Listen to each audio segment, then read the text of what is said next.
What's up, everybody? Happy Wednesday. Hope all you had a great day so far. Getting into this episode of GH, the Nurses Ball 2020 continues. I freaking told y'all. I knew Taggart was not dead. I knew it. Who else could Jordan be having these private phone calls with? Who else? On a burner phone? Who else would she be talking to? I knew it had to be Taggart. And come to find out, Epiphany was a part of this as well. Epiphany helped fake his death too, because Jordan had to call in a lot of favors from the borough.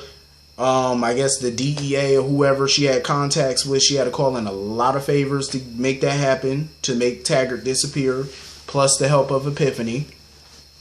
Taggart was risking a lot by showing up back in Port Charles. He definitely was.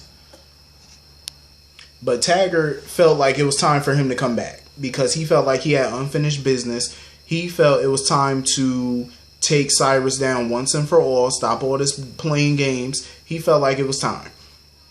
Basically, he wants to kill Cyrus, basically. He wants to kill him today at the Nurses Ball. And Jordan had to stop him because she was like, yeah, I'm not about to sit here and let you commit murder, because he felt like it would be easy for him to kill Cyrus and get away with it. Nobody's going to suspect him, obviously, because he's supposed to be dead. So who's going to suspect that he has something to do with it? And there more than likely probably wouldn't be any evidence to lead back to anybody, so it would probably be an open case. Jordan wasn't with it. Jordan was like, no, trust me. Jordan, please. The only person I ever trusted was Michael Jordan in the fourth quarter with 20 seconds left on the clock. That's the only person I ever trusted. Ain't nobody about to trust you, boo. Ain't gonna happen. Look at all the mess that she's created so far. Why would Taggart in his right mind trust her?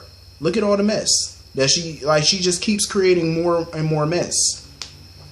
She talking about, oh, trust me, I want to take Cyrus down legitimately. You might as well just go ahead with Taggart's plan to just kill Cyrus' ass now. You might as well. That's the only way y'all gonna get rid of that man. Because what don't she understand? Even if you take Cyrus down legitimately and he goes back to prison this time, is she not using her brain? Did you see what he did when he was behind bars? This man had Sonny shot at, Sonny, Jason, and Mike shot at, Carly, Michael, Jocelyn, they were all shot at. There were so many shootings that day, and he did all of that from prison. So if you send him back to prison legitimately, what the hell do you think he's going to do to you now? You know the amount of chaos that man will cause. You see what he's doing outside of prison. You saw what he did behind prison walls. You put that man in prison, the level of revenge that he's going to get on you is going to be way worse than what he did prior. I can tell you that. Cyrus obviously is a person who plays no games. Clearly. I mean, we've seen the man's handiwork. If he has that much power behind prison walls, you think putting him back in prison is going to do you any good? Oh, we got him back in prison. Oh, we it's safe to walk down the street. Oh, we good. TJ could live his life. Trina could walk around freely. Ain't nobody gonna get kidnapped or shot at. Yeah, okay. What happened last time? What happened last time? And that man did that all from behind prison walls. He had your son kidnapped, Sonny and his family shot at, all from behind prison, all in prison. What's to stop him if you send him back? That's what Jordan does not. Jordan, please use common sense. Let Taggart kill him, please. Might as well. I'm just saying, you might as well. Come on now. You might as well. Taggart is willing to go along with this stupid ass plan of hers, but Taggart was obviously not a fan of it, and he just told her, he was like, look, finish this, okay? Finish it. Do whatever you gotta do. Put this down. Finish it now. So Cyrus, of course, shows up to the Nurses Ball. And he wants to go on public record. He wants to get on stage. He wants to talk to the people. Lucy was like, hell no. Lucy was like, Lucy was like, no. Lucy was not trying to have that, but she was in between a rock and a hard place because the man is a major donor. You know, he's obviously going to donate a lot of money because remember she hit him up before for some money. So she kind of didn't have a choice but to let him speak. I was like, Lucy, no. Like, what is you doing? So Cyrus ends up bumping into Portia and Curtis. Portia was not happy about that press conference, like many of us and like many of the town folk. She was not happy about that dumbass press conference that Jordan did clearing Cyrus's name, showing support for him. She was not pleased about that. She was wondering what the hell was wrong with Jordan. So of course Cyrus bumps into Curtis and Portia. He congratulates Portia on becoming chief of, internal medicine. She's now the new chief of internal medicine. So basically, he gleefully pointed out that she now works for him. Because obviously, he's the chairman of the board of the hospital now. So she now works for him. Portia was pissed about it. She was not happy. And of course, he brings up Taggart. Cyrus is just an ass. But I actually like Cyrus as a villain. I like it. It breathes a little bit of new life into the villainy. Because like I've been saying for a while, we needed some good villains. Now, granted, some of these new villains we got, they don't hold a candle to a Cesar Faison or Helena Cassadine now. But, you know, I'll take it. You know, I'll take it where I can get it. Damn, I miss Helena. Please, oh God, please bring Helena back in some form. I miss my boo. I'm having withdrawals from Helena. Like, I'm having Helena withdrawals. I just miss my lady.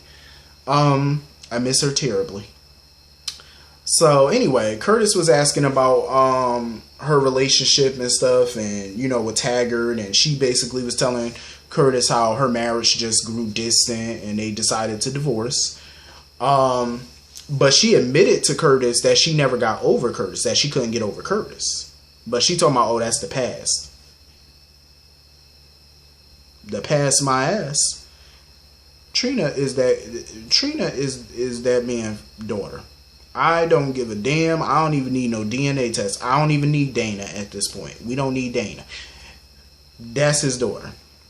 Because the mere fact that she said she couldn't get over him, and I'm mad because he took her word at face value. So anyway, moving on from that. I like the performance by Jocelyn, Trina, and Cameron. It was a nice little camp set that they put up.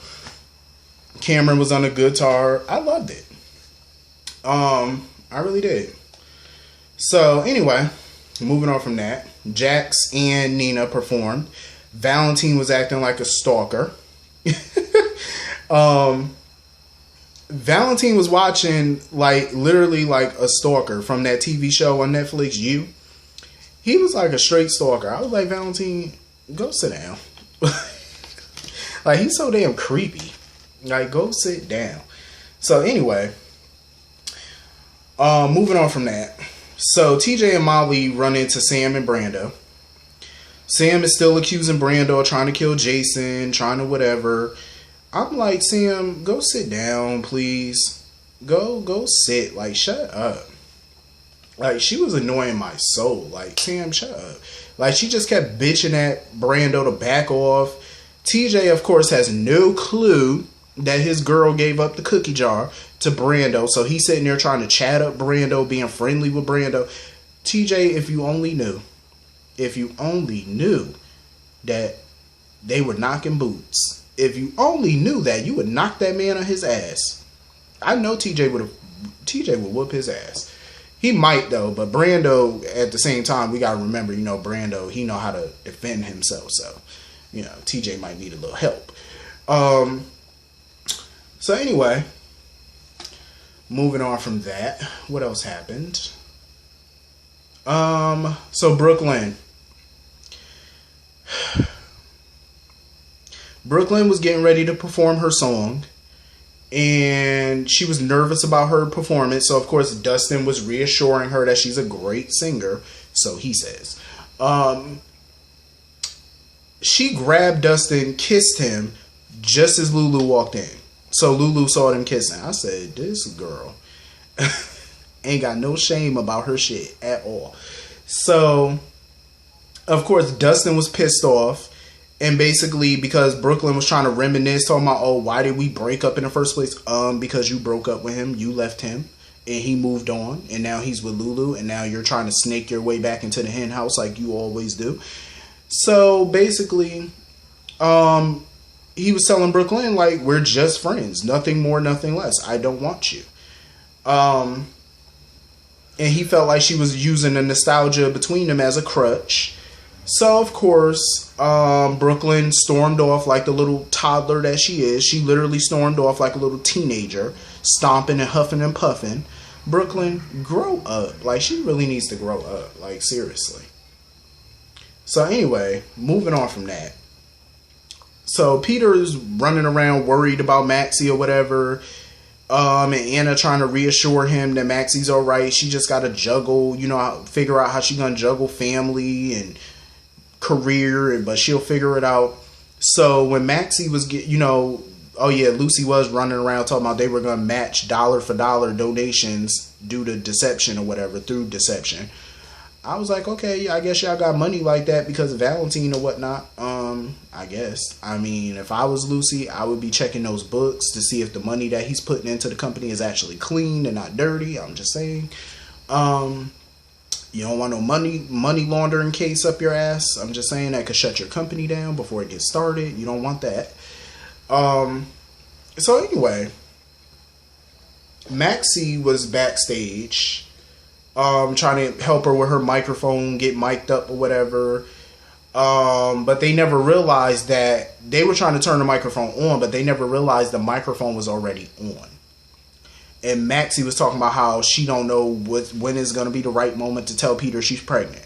I said, well, girlfriend, you just told not only Peter, but you told the whole damn city. Like, you just literally told the whole damn town that you're pregnant. The whole world now knows, thanks to you not knowing that your mic was already on. Lucy had to run back there and was like, yo, your mic is on, your mic is on, your mic is hot, it's on, it's on.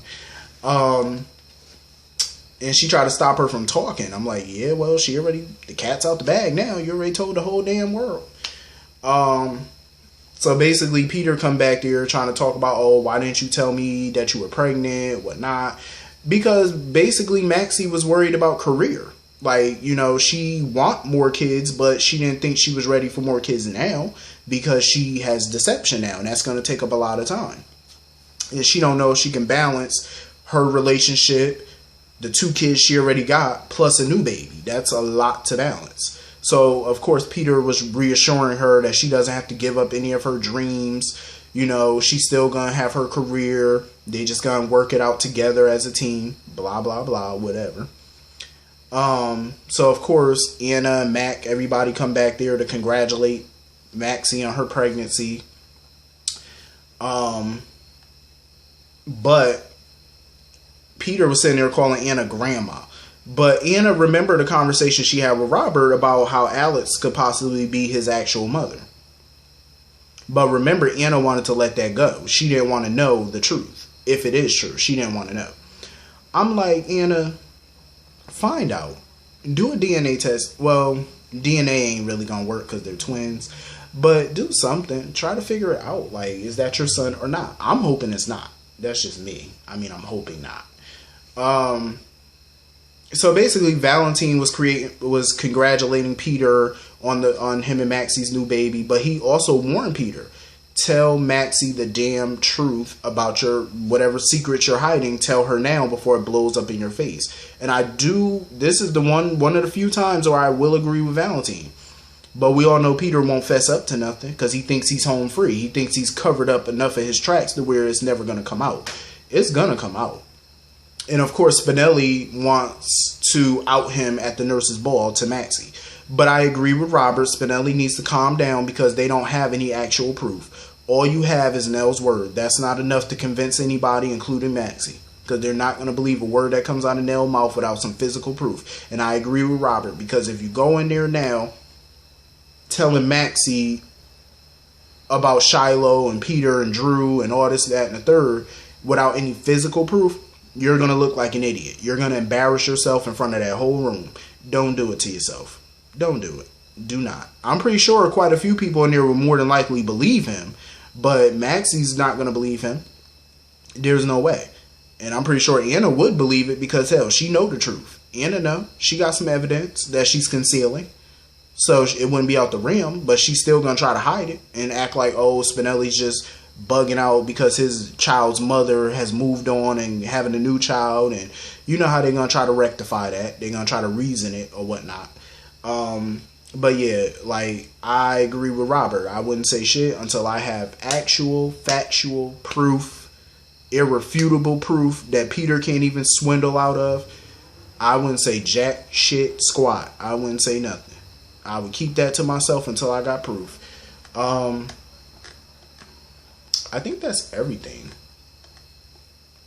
Yeah, I think that's everything about this episode. Hit the comment section. Let me know what y'all thought about it. And I will see y'all all later. Have a good night. Peace.